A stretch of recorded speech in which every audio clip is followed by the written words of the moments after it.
Hello student, তোমরা যারা ক্যালকাটা ইউনিভার্সিটির আন্ডারে সেমিস্টার 5-এর ছাত্রছাত্রী আছো এবং তোমাদের রাষ্ট্রবিজ্ঞান সাবজেক্টে অনার্স আছে, তোমাদের জন্য আজকের ক্লাসটা খুবই গুরুত্বপূর্ণ। আজকের ক্লাসে তোমাদের CC11 পেপার থেকে দুটি গুরুত্বপূর্ণ 10 নম্বরের প্রশ্নের উত্তর নিয়ে আলোচনা করব।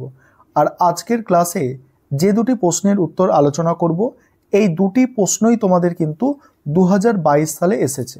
আর তোমরা 2024-এর স্টুডেন্ট, সুতরাং তোমাদের জন্য এই দুটো প্রশ্ন মোস্ট ইম্পর্টেন্ট প্রশ্ন। প্রথম প্রশ্ন যেটা আছে দেখো, পুরো সমাজ বা পৌর সমাজ বা পুরো সমাজ সম্পর্কে হেগেলের বক্তব্য সংক্ষেপে আলোচনা করো। অ্যান্সারটা বুঝবে, রাষ্ট্র দর্শনে হেগেলের এক মূল্যবান অবদান হলো দ্বন্দ্বমূলক পদ্ধতি। এই পদ্ধতির মাধ্যমে তিনি কেবলমাত্র রাষ্ট্রনৈতিক প্রতিষ্ঠান সমূহকে উপস্থাপিত করেননি, তিনি পরিবার, পৌর সমাজ, রাষ্ট্র ইত্যাদি সামাজিক প্রতিষ্ঠানের মানবিক ক্রিয়াকলাপকেও প্রয়োগ করেছেন। তারপরে কি বলা হচ্ছে দেখো, হেগেলের মতে তিনটি প্রাতিষ্ঠানিক ব্যবস্থার মধ্যে দিয়ে সামাজিক ন্যায়বোধ প্রতিষ্ঠিত হবে। প্রথমত হচ্ছে ভালোবাসার নীতিভিত্তিক পরিবার গঠন, দ্বিতীয় হচ্ছে প্রতিযোগিতার নীতিভিত্তিক পুরো সমাজ বা সংগঠন, তৃতীয় সমন্বয়ের নীতিভিত্তিক চূড়ান্ত পর্যায়ে রাষ্ট্রীয় সংগঠন।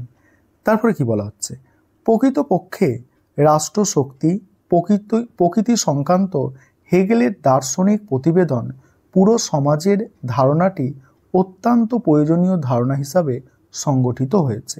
সামাজিক ন্যায়বোধের কাঠামোটি পরিবার ও পুরো সমাজের দ্বান্দ্বিক সম্পর্কের মধ্যে দিয়ে পরিপূর্ণভাবে প্রকাশ পাবে বলে হেগেল মনে করেছেন।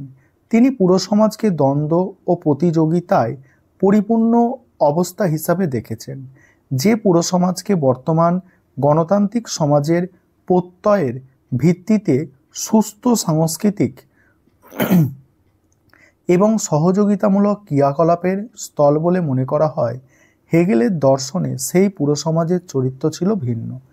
তার রাষ্ট্র দর্শনে আবার পুরো সমাজ স্বাধীনও নয়, কেননা পরিবারের বিরোধী শক্তি হিসাবে অন্তঃপরে যে রাষ্ট্রীয় শক্তি অধীনস্থ হবে। তথাপি একথা অনস্বীকার্য যে হেগেল পুরো সমাজকে পরিবারের তুলনায় বৃহত্তর এবং ব্যক্তিত্ব বিকাশের উপযোগী বিচিত্র ও বহুতর ক্রিয়াকলাপের এলাকা হিসাবে নির্দেশ করে পুরো সমাজের ধারণার যে নতুন মাত্রা এনেছে, তা আধুনিক তাত্ত্বিকদের বিশ্লেষণ কর্মে বিশেষ ভূমিকা পালন করেছে। পরের প্রশ্নের উত্তরটা আলোচনা করব। এবার দেখো, দ্বিতীয় প্রশ্ন যেটা আছে দেখো, বৈজ্ঞানিক সমাজবাদের মূল বৈশিষ্ট্য। এই প্রশ্নের উত্তরটা আলোচনা করব। তার আগে একটা বিষয় তোমাদের বলার আছে, যে তোমাদের সেমিস্টার 5-এর জন্য অনলাইন কোচিং ক্লাস চলছে। তোমরা যদি কেউ অ্যাডমিশন নিতে ইচ্ছুক থাকো, এই নম্বরে যোগাযোগ করবে 912300005218। এই নম্বরে তোমরা যোগাযোগ করে অ্যাডমিশন নিতে পারো। আমাদের অনলাইন এবং অফলাইন দু ধরনেরই ক্লাস হয়ে থাকে।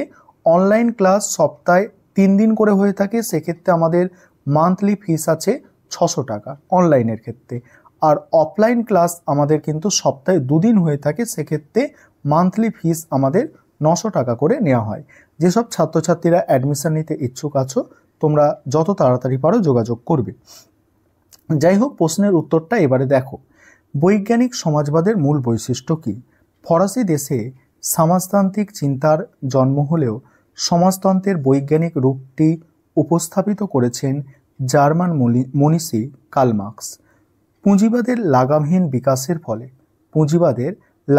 বিকাশের ফলে উৎপাদন জগতে যে বিশৃঙ্খল ও নৈরাজ্যের সূত্রপাত ঘটেছিল, তারই ফলশ্রুতি হিসাবে দেখা দিয়েছিল বৈজ্ঞানিক সমাজবাদ।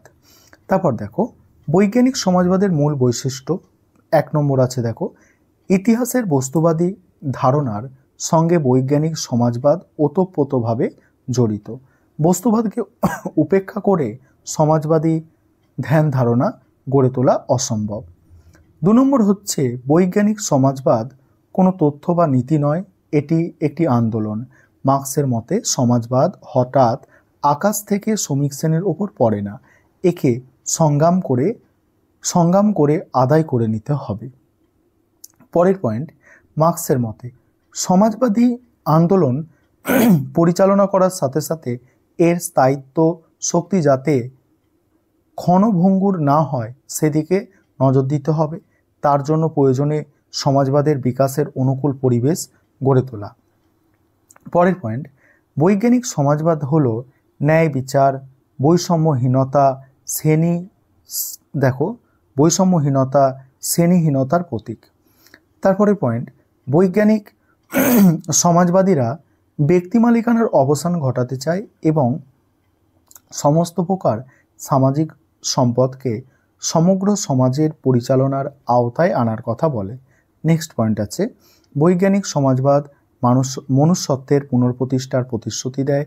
আধুনিক মার্ক্সবাদীদের মতে ক্রমবর্ধমান দারিদ্র্য, শোষণ ইত্যাদি বড় কথা নয়, ব্যক্তিকে স্বমর্যাদায় আসীন হওয়ার সুযোগ করে দেওয়াই হলো আসল কথা।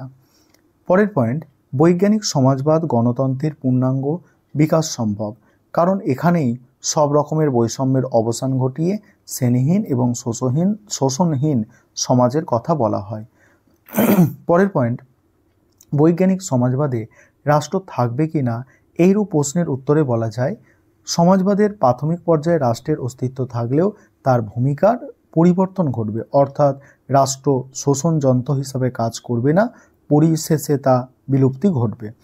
তারপর দেখো, বিজ্ঞান ও প্রযুক্তিবিদ্যার আমূল পরিবর্তন ঘটবে বলে বৈজ্ঞানিক সমাজবাদীরা দাবি করেন। বৈজ্ঞানিক সমাজবাদে উৎপাদনের উপাদানসমূহের মালিকানা ব্যক্তির নিয়মমুক্ত হওয়া একান্ত পরিকল্পনা মাফিক উৎপাদন কাজে নিয়োজিত হবে, ফলে সমাজের মোট উৎপাদন বাড়বে। তারপরে দেখো, বৈজ্ঞানিক সমাজবাদের ভিত্তি ও উপরিকাঠামো উভয়ই সমাজের কল্যাণে কাজে নিয়োজিত থাকে। পরিশেষে উল্লেখ্য যে ৯এর দশকের গোড়ায় সোভিয়েত ইউনিয়নের পতন ঘটায় সমাজবাদের ভবিষ্যৎকে অনিশ্চিত করলেও আজও এই মতবাদের গুরুত্ব অনস্বীকার্য। এই ছিল তোমাদের আজকের দুটি গুরুত্বপূর্ণ 10 নম্বরের প্রশ্নের উত্তর।